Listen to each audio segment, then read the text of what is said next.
আসসালামু আলাইকুম। এখন আপনারা দেখবেন সংবাদ শিরোনাম। প্রার্থিতা ফিরে পেতে ইসিতে চলছে দ্বিতীয় দিনের আপিল। পোস্টাল ব্যালটের জন্য নিবন্ধন 15 লাখের বেশি। নির্বাচন নিয়ে শঙ্কা উড়িয়ে দিলেন কমিশনার সানাউল্লাহ। আমাদের উল্লেখযোগ্য সংখ্যক অস্ত্র কিন্তু এখনো উদ্ধার করা সম্ভব হয় নাই। জামায়াত নেতৃত্বাধীন জোটে আসন কমছে এনসিপি, 30 থেকে নেমে দাঁড়াতে পারে 10-এর নিচে।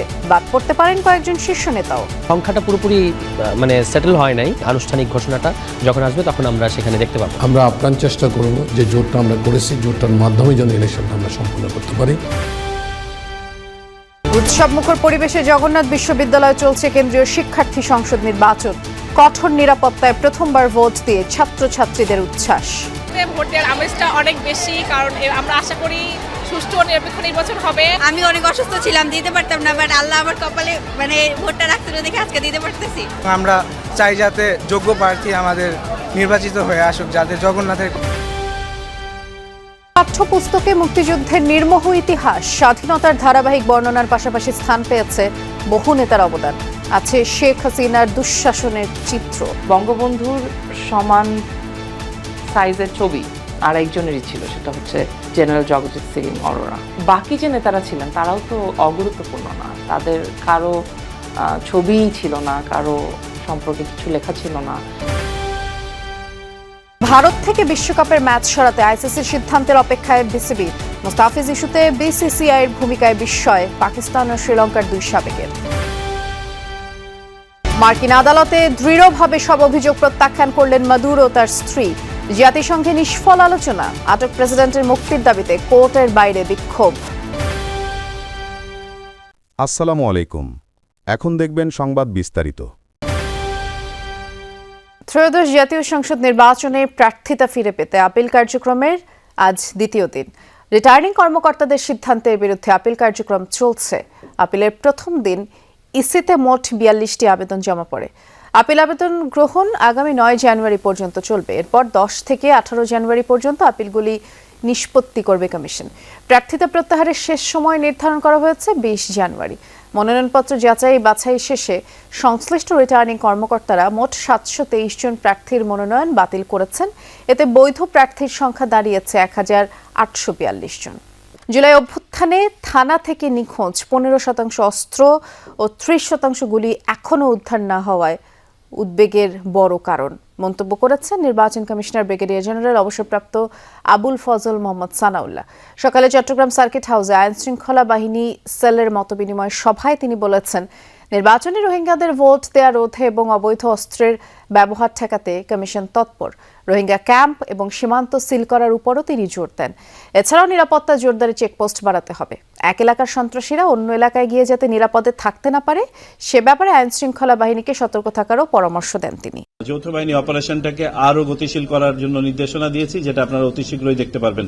এই সপ্তাহ থেকে দেখতে পারবেন, বিশেষ করে 15 তারিখের পর থেকে এটা আরো বেড়ে যাবে এবং আমরা আশাবাদী যে সেখানে সন্ত্রাসীদের আইনের আওতায় আনার পাশাপাশি অবৈধ অস্ত্র উদ্ধারেও আরো গতিশীলতা আসবে। জামায়াতের সাথে জোটবদ্ধ হওয়ার সময় প্রাথমিকভাবে 30টি আসনের ব্যাপারে সমঝোতা হয়েছিল এনসিপির, কিন্তু চূড়ান্ত সিদ্ধান্তে তা 10-এর নিচে নেমে এসেছে। এতে বাদ পড়তে যাচ্ছেন এনসিপির বেশ কয়েকজন আলোচিত নেতা।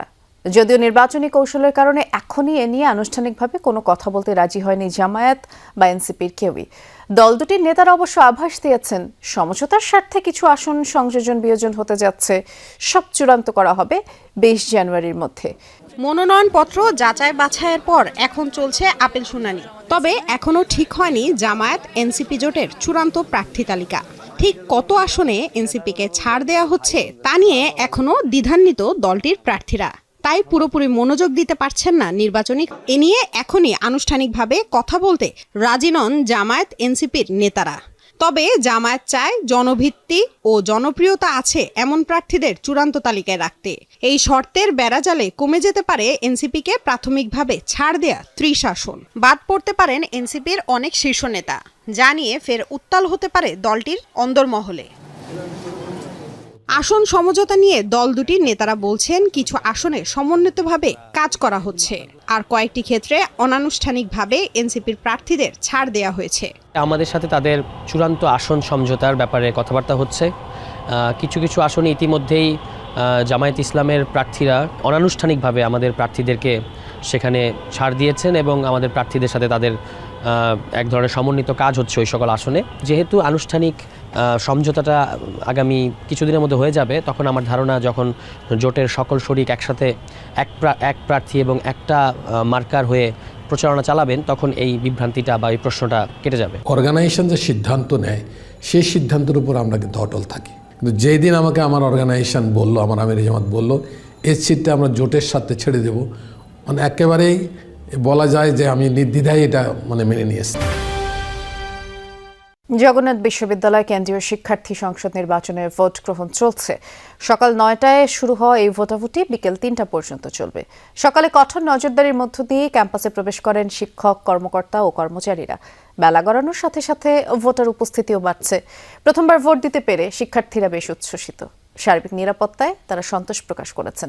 আর বিশ্ববিদ্যালয় কেন্দ্রীয় সংসদের 21টি পদে 157 জন, একমাত্র ছাত্রী হলের সংসদের 13টি পদে 33 জন সহ মোট 34টি পদের বিপরীতে 190 জন লড়ছেন। নির্বাচনে মোট ভোটার 16,665 জন। মোট 4টি প্যানেলে প্রার্থীরা অংশ নিচ্ছেন। এছাড়াও স্বতন্ত্রভাবেও নির্বাচনে বেশ কয়েকজন প্রার্থী অংশ নিয়েছেন। নির্বাচনে ভিপি পদে লড়ছেন 12 জন, জিএস পদে 9 জন, এইচএস পদে 8 জন প্রার্থী লড়ছেন। ইউনিভার্সিটিতে ভোট দেওয়ার আমেজটা অনেক বেশি, কারণ আমরা আশা করি সুষ্ঠু ও নিরপেক্ষ নির্বাচন হবে। 30 তারিখে হওয়ার কথা ছিল, আমি অনেক অসুস্থ ছিলাম, দিতে পারতাম না, বাট আল্লাহ আমার কপালে ভোটটা রাখছিল দেখে আজকে দিতে পারতেছি।